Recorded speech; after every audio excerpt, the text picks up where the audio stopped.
Hello, नमस्कार, good morning. आप लोगों को मैं आज टेक्सटाइल के बारे में बताऊंगी। टेक्सटाइल का परिचय यानी वस्त्र विज्ञान का महत्व, परिभाषा।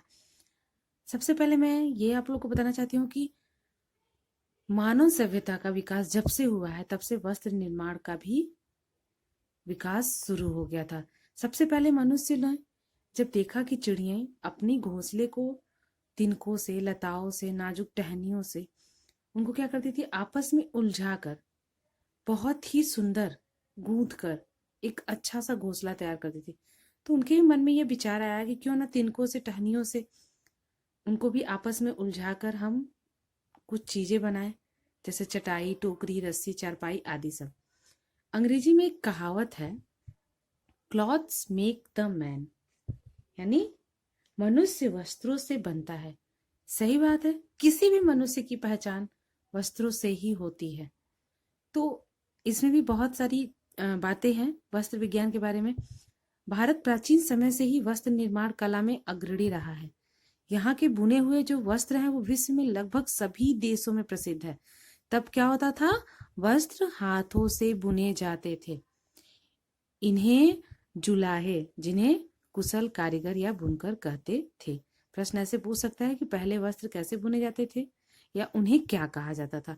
इसके अलावा यूनान, मिस्र, चीन एवं अन्य देशों के इतिहास में भी वस्त्र निर्माण की कला का उल्लेख मिलता है। 19वीं शताब्दी तक वस्त्रोपयोगी रेशे पेड़ पौधे तथा प्राणी स्रोतों से प्राप्त किए जाते, परंतु 20वीं सदी में वस्त्र विज्ञान का क्षेत्र जो है एक नई क्रांति आ गई।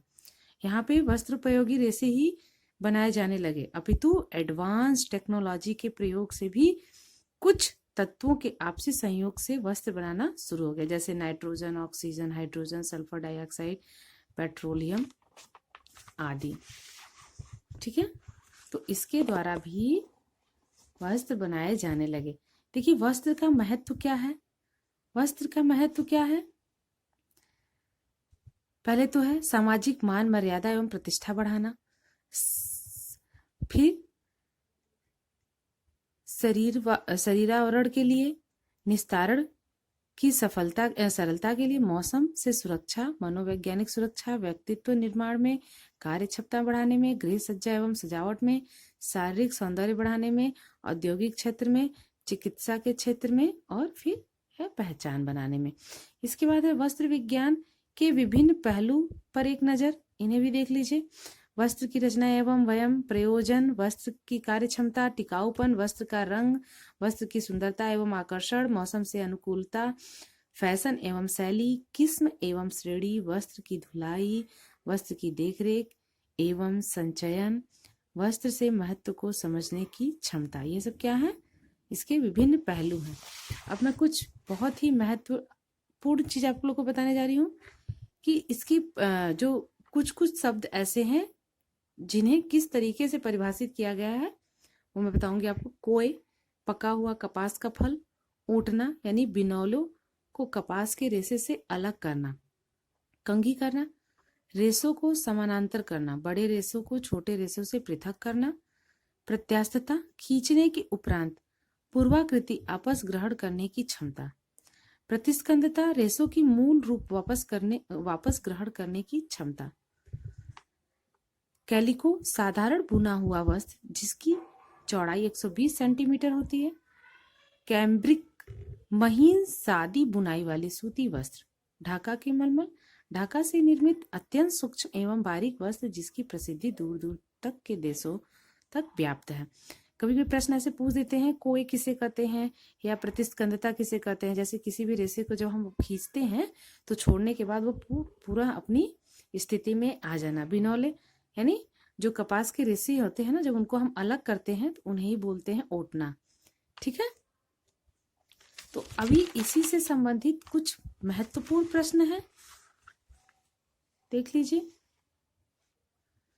प्राचीन काल में वस्त्र बुने जाते थे, कैसे? हाथों से। वस्त्रों की लघुत्तम इकाई है रेशा। तीसरा प्रश्न है, जादुई रेशा किसे कहा जाता है? कृत्रिम रेशे को, जिसे मनुष्यों ने बनाया है। फिर चौथा प्रश्न क्या है, प्राचीन काल में लोग वस्त्र पहनते थे क्योंकि वस्त्र से मौसम की भीषण मार से रक्षा होती थी।